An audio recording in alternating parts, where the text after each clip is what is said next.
فجأة ومرة واحدة جثة ابو دم تقيل جورج دخل عليهم وهم مع بعض في الحمام بيحمل الواد الصغير، وبدأ يتعصب واستغرب جدا ان دان موجود مع مراته في الحمام. راحت جيسيكا اتكلمت معاه وحاولت تهديه وعرفت ان والده بعت معاه سمك، لكن جورج ما صدقش كلامها وحس ان مراته بتخونه معاه. لكن جورج بيهدى شويه لما شاف السمك، وفعلا الموضوع بيعدي على خير.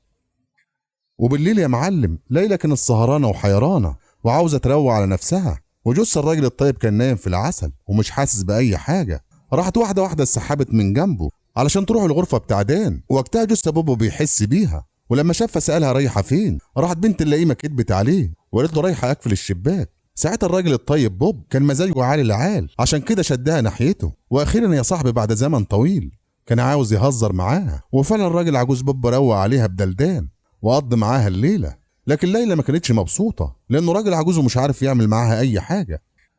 في المشهد اللي بعد كده تاني يوم الصبح دان بيشتكي ليلى من معامله ابنها ليه، عشان كده كان عاوز يسيب المحل ويمشي. راحت ليلى اتكلمت مع ابنها جورج وطلبت منه يعامل دان معامله كويسه، وكمان عرفته ان والده بيحبه جدا وبيعتمد عليه في كل حاجه. راح جورج رد عليها وقال لها انا مش بحبه ومش مستريح ليه، واذا ساب المحل ومش هجيب لك واحد غيره. راحت قالت له احنا ما صدقنا علمناه الشغل، لسه هنجيب واحد تاني ونعلمه. ساعتها ليلى كانت بتعشق دان ومش عاوزاه يسيب المكان لانه بيظبطها وغير حياتها من ساعه ما ظهر.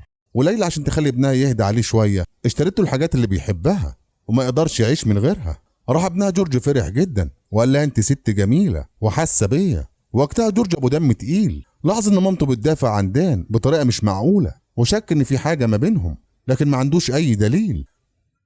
بعد كده يا معلم في اجازه الويك اند كل العيله بتطلع رحله في الحديقه علشان يقضوا وقت جميل مع بعض، وكلهم فضلوا يغنوا ويرقصوا مع بعض والدنيا كانت حلوه خالص، ودان كان موجود معاهم. ولما جاء وقت الغدا كلهم قعدوا يتغدوا مع بعض، وجورج ابو دم تقيل بدا يحط رجليه من تحت الترابيزه على رجل مامته وبدا يعمل حركات غريبه معاها. ساعتها ليلى افتكرت انها رجل دان وكانت فرحانه جدا وسعيده، لكن ليلى اتصدمت لما عرفت انها رجل ابنها. راحت اتعصبت عليه وضربته بالقلم، وجورج ابو دم تقيل وقتها كشف العلاقه اللي بين دان ومامته.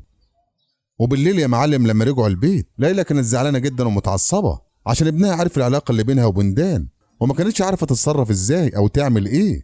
عشان كده راحت الغرفه بتاع دان وعرفته على اللي حصل وان اكيد جورج هيقول لوالده. راح دان حاول يهديها. تاني يوم الراجل الطيب بوب بعت سمك للمره التانيه مع دان لمرات جورج، وجاسكا وقتها كانت واقفه في الشارع وكانت زعلانه جدا ومعاها ابنها، وطلبت من دان انها تتكلم معاه. وهم ماشيين مع بعض عرفته ان جوزها شاكك فيها وان في علاقه بيني وبينك. وقتها دان استغرب من كلامها جدا، وفعلا دان شاف اثار الضرب على وشها